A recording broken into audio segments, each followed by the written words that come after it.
Hi there, this is Solitary Ronin from Solitary Ronin Films, and welcome to another Top 10.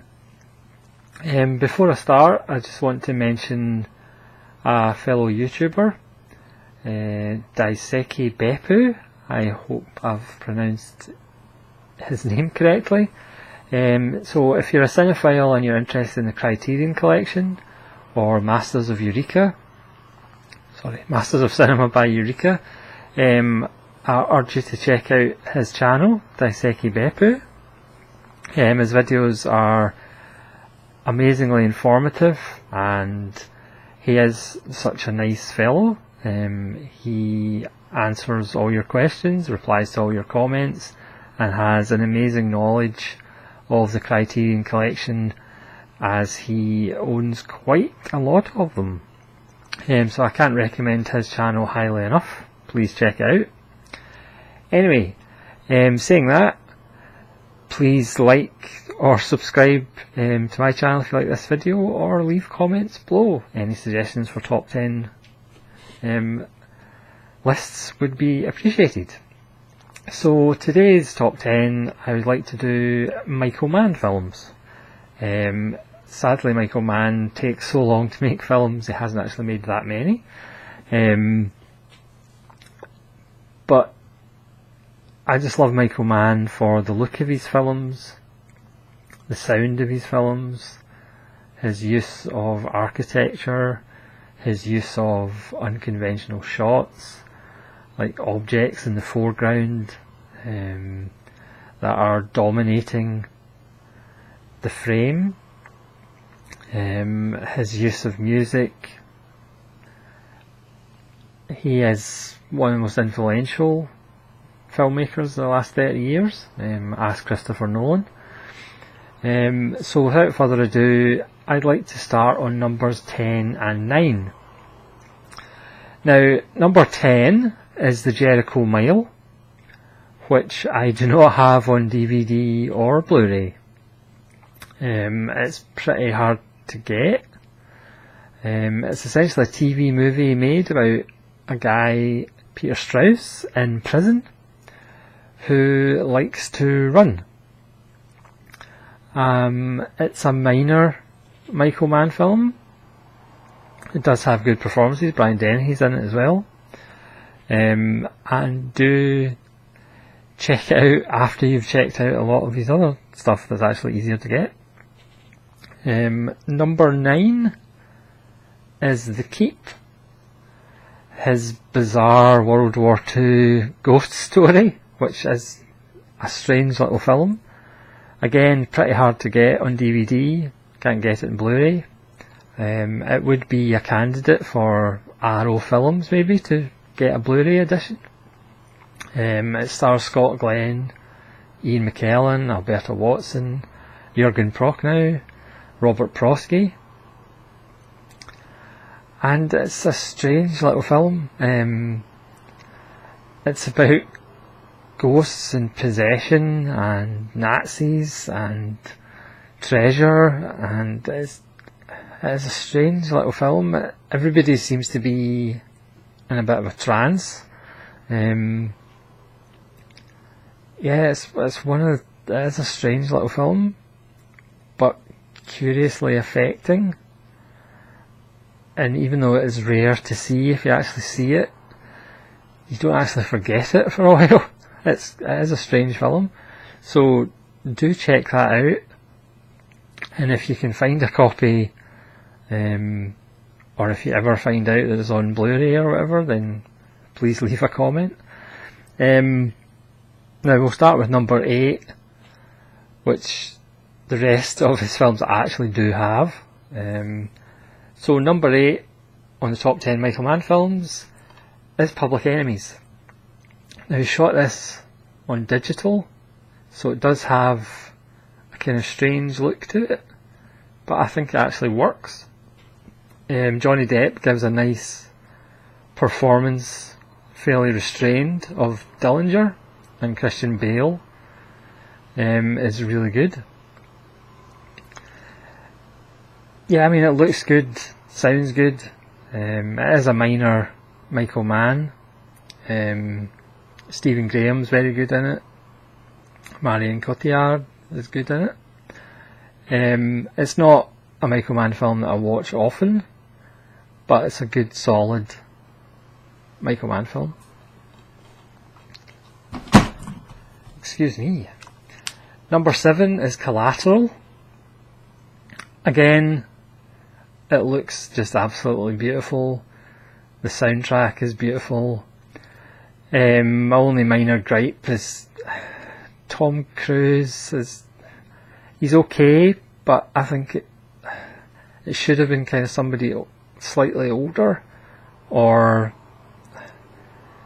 just Tom Cruise without grey hair. It's kind of an odd mix, but he's not bad in it. To me, the star of it's Mark Ruffalo, is one of the most underrated actors in the business. He gives a fantastic performance as a cop.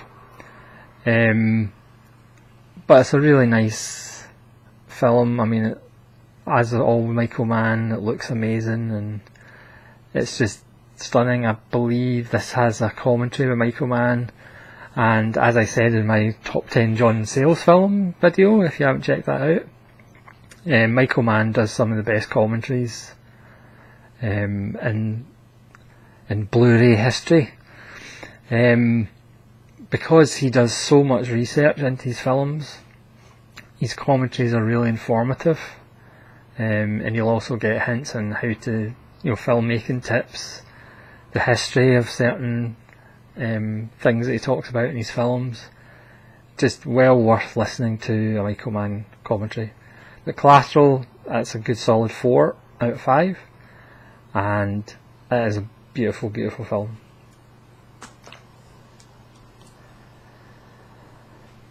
Number 6 is The Last of the Mohicans. It's so good I saw it in the cinema twice.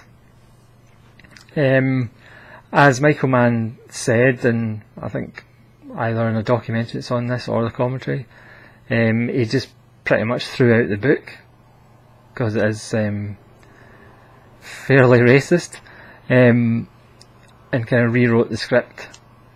And again, looks beautiful, sounds beautiful. A really good, solid performance by everybody involved. Daniel Day-Lewis is excellent in it, and again, the depth of historical accuracy and stuff is just top drawer. That's what Michael Mann kind of, his basis is built on. He does lots of research to make sure it's as accurate as possible, and it's just a good rip-roaring yarn for like a Sunday afternoon. It's really good, and that's a 4 out of 5 as well.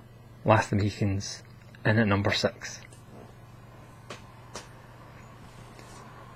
Number 5 is The Insider. Now this is, again, it's a strange little film. It's like 2.5 hours, and it's about the cigarette industry and a journalist who gets a whistleblower to try and talk about the cigarette industry. And again, if you were kind of pitching this or recommending somebody to watch it, they would go, what? 2.5 hours about cigarettes? But again, Michael Mann just shoots it so beautifully. It sounds so beautiful. The use of music. Russell Crowe's performance is really good. Al Pacino, he goes a little bit Al Pacino here and there, but it's solid. Christopher Plummer's excellent in it. Lindsay Krause is good in it. Again, only Michael Mann could make a 2.5 hour film about the cigarette industry riveting, and there's not much else to say. It's fantastic. Please do check it out. Number 4 is Fief.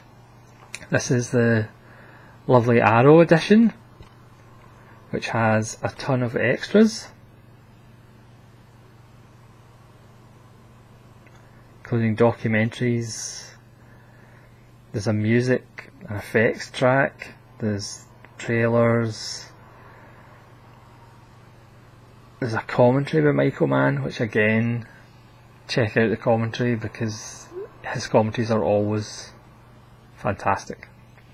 This is James Caan and James Belushi as a couple of independent thieves who get involved with the mob, and the head is Robert Prosky, and they realise that you're better off working for yourself rather than being just a team player.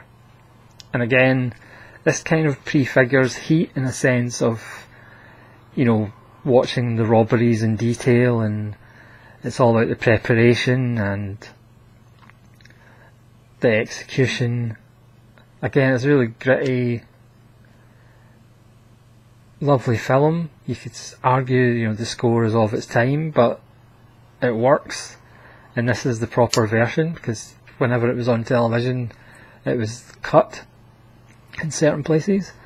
This is also Dennis Farina's first appearance in a Michael Mann film, and also William Peterson, who would later star in Manhunter, makes a brief appearance.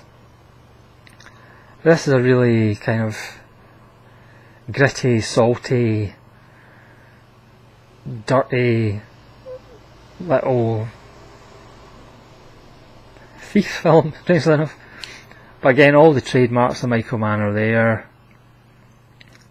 The way it's shot, the soundtrack, the kind of main protagonist that's trying to do the best he can, but there's always things that kind of get in his way, obstacles that kind of get in his way to live his dream. In fact, he does have like a little piece of card with all his kind of aspirations and dreams on that he's desperately trying to make happen. But as usual in films, things happen to get in the way of that.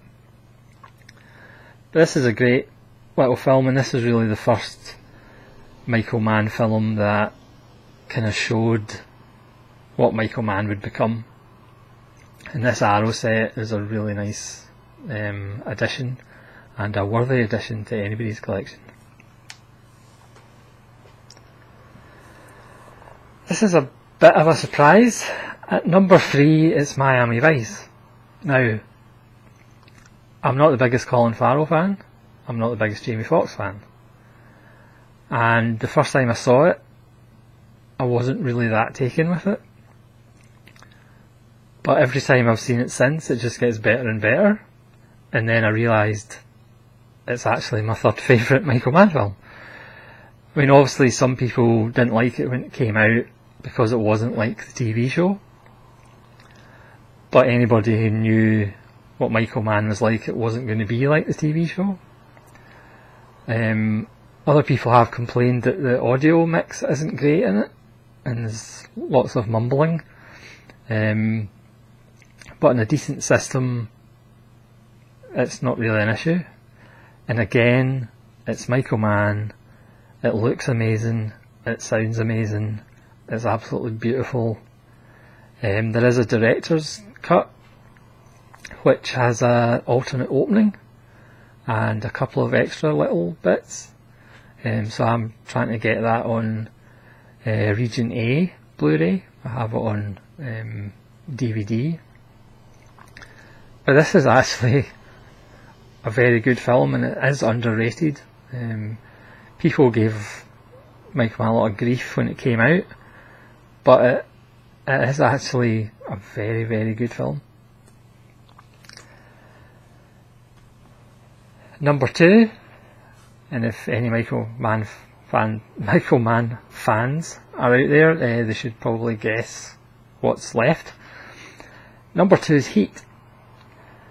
This is the new director's definitive edition on Blu-ray, because I did find on the original Blu-ray the sound mix seemed a little bit strange. The audio was very low, but then bangs and crashes were very loud.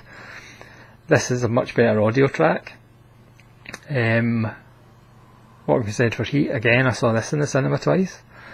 It's just a sprawling, beautiful landscape. He shoots things in LA that other people don't shoot in LA. Underpasses and bridges and just wonderful locations. Great performances. Al Pacino is a little bit Al Pacino-ish in it, but allegedly the whole point was that his character was pretty much on cocaine the whole time, whereas Robert De Niro really stands out in his usual kind of understated, controlled way. It's arguably one of his best performances, certainly his best performance in the last 20 years. There's a moment where he makes a decision near the end, and it's just all done by his eyes, because like all great actors, it's all done with the eyes pretty much. You express emotions without actually speaking. Obviously the shootout scene after the robbery is just a tour de force, and again, the first time you see it, you kind of are surprised by it, because they're just kind of planning the robbery or mentioning the robbery, so conventionally you think, oh yeah, there'll be another, half an hour of planning or whatever in the film, and then it's just, oh, they're doing the robbery, which just has a great effect, because you're surprised by it, and then of course the police are surprised by it. Obviously there's another great set piece scene which I won't spoil, but when the penny drops for the characters, the penny drops for the audience, and it's just absolutely sublime the first time you see it, and the 10th time you see it. Just such a great film. Again, great performances, and the mood set by the cinematography and the music is just classic Michael Mann. The opening sequence with that music is just absolutely beautiful. I recommend you to track down the soundtrack, because the soundtrack is well worth having. It's a masterpiece, one of the films of the 90s, and arguably the best kind of heist film. Which leads us to number 1, which again is probably in my top 10 films of all time, and that's Manhunter. This is the UK Blu-ray release, and this has the theatrical version and the director's cut. And this is the Shout Factory, Scream Factory Region A Blu-ray, which again has the studio release and the director's cut, even though the director's cut on this is slightly different to the director's cut on this. Manhunter is one of those films. It was originally to be called Red Dragon, but then it was called Manhunter, and this was before Michael Mann was actually famous, so it kind of got buried, and then it's only really when it got a home video release it kind of took off, and then of course now it's really appreciated. But for me, the best version is actually the European video release, because there's a couple of lines that is missed in the theatrical version, and then there's also kind of added scenes in the director's cuts which don't really bring too much to the table.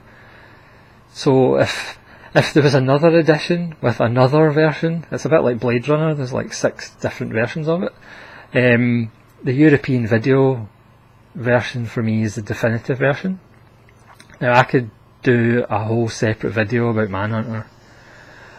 Obviously this was the first Hannibal Lecter film, and the best Hannibal Lecter film. Obviously Silence of the Lambs gets all the plaudits, and Manhunter was kind of forgotten about, even though Manhunter is, I would say, 73 times better than Silence of the Lambs. Brian Cox as Hannibal Lecter is the definitive Hannibal Lecter, whereas Anthony Hopkins turned it into a cartoon character. He pretty much turned it into Jason or Freddy Krueger. Brian Cox is genuinely chilling, when he says, "Would you like to leave me your home phone number?" I mean, that's genuinely chilling. William Peterson is fantastic as the guy who gets into the mind of serial killers, and obviously the price he has to pay for that. Tom Noonan is absolutely superb as the Tooth Fairy, and again it's part procedural, which for the time, 1986, hadn't really seen that in American cinema. There's lots of kind of fingerprint analysis and UV lights, and I mean, it is a masterpiece. I could go on and on about it. The way he shoots it, with again, when William Peterson's looking at footage of like the families, the television takes up like 3/4 of the frame, so you know that that's dominating his thoughts because it's dominating the frame. There's a scene in a supermarket where he's talking to his son about his past. That is the most threatening supermarket in the world. The shelves just seem to be completely overtaking the shot and the frame, and then at the end they just come out to bright light. I mean, there's so many shots. The use of an Atlanta museum for the psychiatric hospital where Lecter is just a masterstroke because it's all white. The scene in the cell between Will Graham, William Peterson's character, and Brian Cox as Hannibal Lecter in the white cell is just one of the greatest scenes of all time. The rhythm of it, the cutting of it is just amazing. Whereas Silence of the Lambs went for this gothic kind of dungeon look to the psychiatric ward, with like slime coming off the walls, and it just looked ridiculous. Everybody in Manhunter acts professionally, whereas Dr. Bloom in Silence of the Lambs is this creepy, sleazy guy, which is just completely ridiculous. Sorry, I do get a bit carried away with Manhunter and the fact that Silence of the Lambs just doesn't come close. Yeah, I'm just glad that people now kind of appreciate Manhunter for being certainly a superior film. Obviously people disagree about whether it's superior to Silence of the Lambs, but it's just such a great film. I remember seeing it on video and kind of before I was seriously into films, and still thought it was amazing then, and now 32 years later it still stands the test of time and is an absolute masterpiece. It's pretty much the blueprint for a lot of films, as Michael Mann has been influential in the way films look, the way films sound. Certainly in the last 20 years Michael Mann's one of the most influential American filmmakers, but Manhunter is just seminal. I mean, I know some people might not have seen it because again it's not as well known. There's a scene, well, again, I don't really want to spoil it for people who haven't seen it, but please do check it out, because in my opinion it's number 1 in the top 10 Michael Mann films. One day I might actually do probably a top 20 films of all time. Yeah, that might be a mission impossible, but certainly Manhunter would be in the discussion in the top 20, my favourite films. I couldn't actually tell you how many times I've seen it. A lot. And it is just amazing, and if you haven't seen it, please check it out. So thanks very much for watching. Leave a like or any comments about Michael Mann films, what you think about them, what you think about the order I put the top 10 in, and subscribe to the channel if you'd like to see more top 10 videos and make suggestions for top 10s. That would be appreciated, and thank you very much for taking the time. This is Solitary Ronin saying goodbye.